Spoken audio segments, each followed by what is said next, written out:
The other thing that you have to understand about this multiple perpetrator stalker, when she speaks of surveillance and when she speaks of selfies, she's talking about the physics that they're unable to articulate. She's talking about body area networks or sensor networks. She's talking about quantum communication and parallel computing with biophysical artifacts.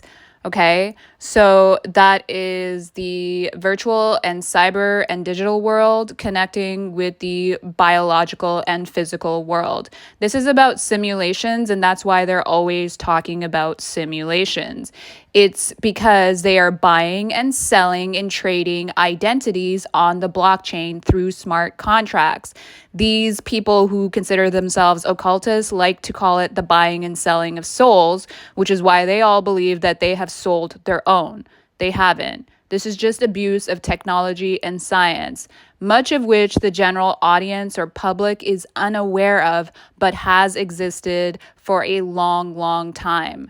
So I think if you want to learn about this, the best people who articulate it in the most digestible way call themselves psi-energists. And one of them is Sabrina Wallace, I think. I would go listen to her. She also doesn't launder the technology or science as woo and witchcraft and the paranormal, which does a disservice to people who are being harmed and having their human and civil rights stripped by this network of abusers who call themselves witches and warlocks. These are not scary people. They are not in contracts with the devil. It is not a soul contract. You did not sell your soul. It's literally just the man behind the curtain. It's freaking Oz, the short, little, wimpy, annoying ass man, okay?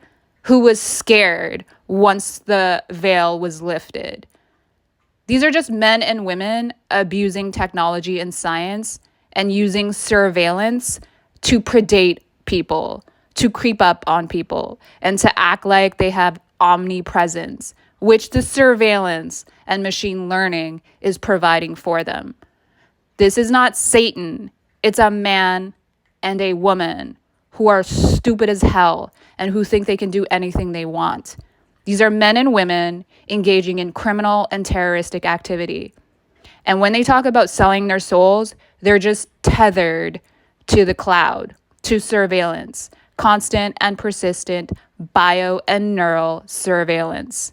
Okay? Go watch Anonymous if you want to understand the field of view she's talking about in regards to surveillance for this type of crime and why they're able to syndicate and commercialize identities through this type of surveillance.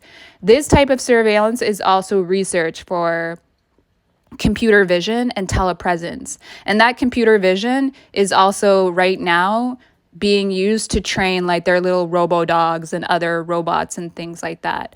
So it's important that you start to learn about where this research is actually being used, because most of the research in robotics, in mechatronics, in biological engineering, in bioscience, in computer science are multi-purpose or dual purpose, right? So it's not just the legitimate cases that they're using them for. They're also using them for black ops or black projects or projects in the background that people are unaware of.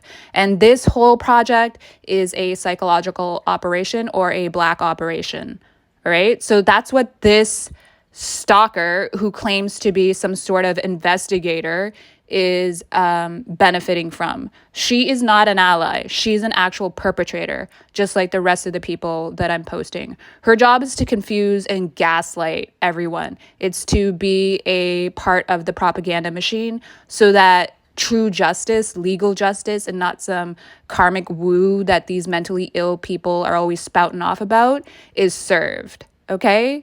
Like actual, real, legal recourse for real criminal and terroristic activity, not some woo that these people are cloaking their crime in.